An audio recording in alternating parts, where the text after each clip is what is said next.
بسم اللہ الرحمن الرحیم نحمده ونصلی ونسلم علی رسولہ الکریم۔ دعوت اسلامی کے امیر مولانا الیاس ستار صاحب نے اس مضمون کا ایک مکتوب شائع فرمایا ہے کہ انہوں نے دعوت اسلامی کی تاسیس سے پہلے اعلیٰ حضرت رضی اللہ عنہ کے فتاوی میں بد مذہبوں کے جو احکام پڑھے تب سے وہ بد مذہبوں کے پیچھے نماز پڑھنا حرام سمجھتے ہیں۔ پھر انہوں نے حلف کے 3 الفاظ کے ساتھ یہ لکھا کہ دیدہ و دانستہ میں نے کسی بد مذہب کی اقتداء میں جائز سمجھ کر ایک بار بھی نماز نہیں پڑھی۔ پھر انہوں نے بات کی سطر میں یہ لکھا کہ وہ اس بات پر سخت دل گرفتہ ہیں کہ بد مذہبوں کی اقتداء کی اجازت طلب کرنے کا الزام ان پر لگایا گیا ہے۔ مدعی پر گواہی ضروری ہے، ورنہ میں قسم کھا کر اس الزام سے بری ہو چکا۔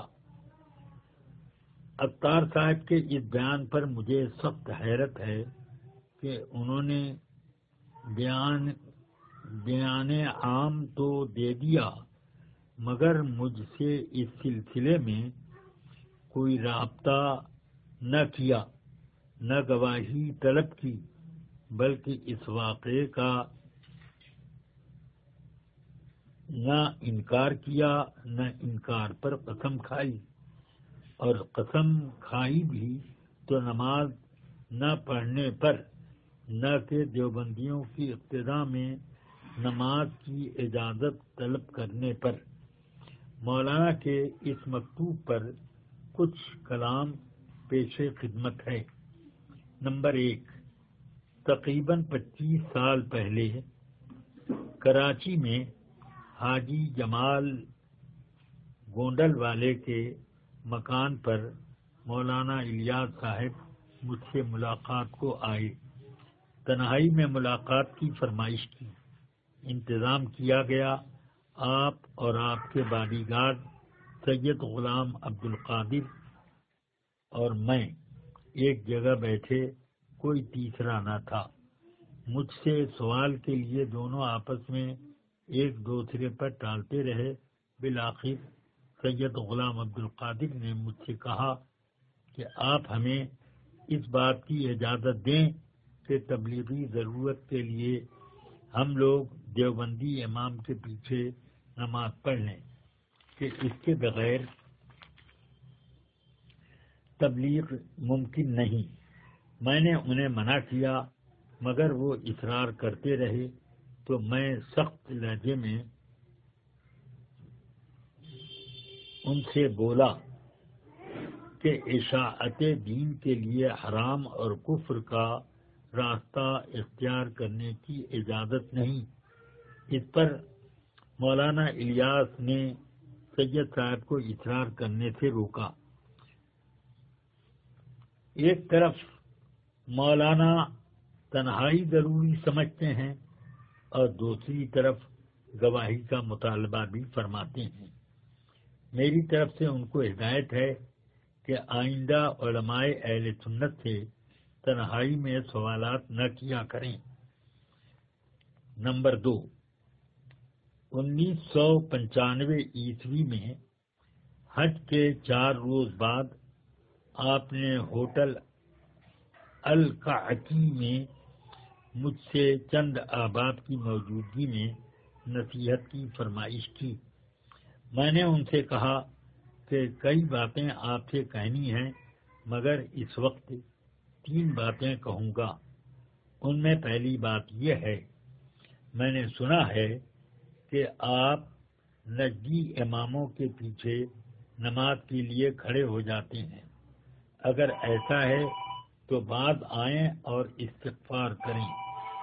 مولانا الیاس صاحب نے جواب دیا کہ اس رمضان تک حج و عمرہ کے موقع پر میں ان کے پیچھے پڑھ لیتا تھا، لیکن اسی رمضان میں مفتی عبدالحلیم صاحب ناگپوری نے مجھے منع کیا اور بتایا کہ ان کے پیچھے نماز نہیں ہوتی، تب سے میں نے چھوڑ دیا۔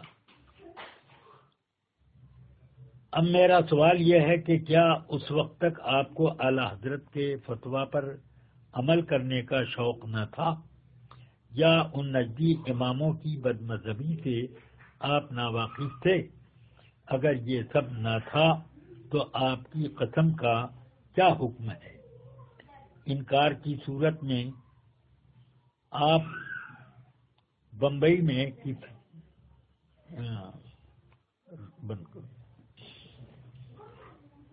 اس واقعے سے انکار کرنے کی صورت میں آپ بمبئی میں کسی عالم کو مقرر کر دیں، میں ان کے سامنے اس واقعے کی شہادتیں حاضر کر دوں گا۔ نمبر 3، آپ نے بد مذہبوں کے پیچھے جائز سمجھ کر نماز نہ پڑھنے کی قسم ذکر کی ہے، جس سے صاف ظاہر ہے کہ آپ ناجائز سمجھ کر ان کے پیچھے نماز پڑھ لیتے ہیں۔ نمبر 4، آپ پر یا آپ کے باڈی گارڈ پر یہ اعتراض ہے کہ آپ کے حکم سے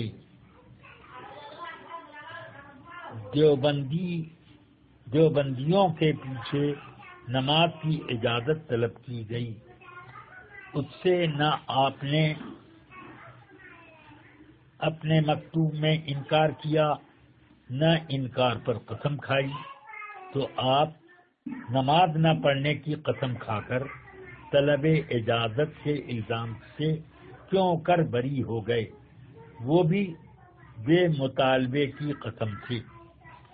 مناسب ہے کہ مولانا اپنی دلجستگی کے علاج کے لیے کسی کثیر الفتویٰ صاحب تقویٰ سے مراجعت کریں۔ وصلی اللہ تعالی علی سیدنا محمد وآلہ وصحبہ وسلم۔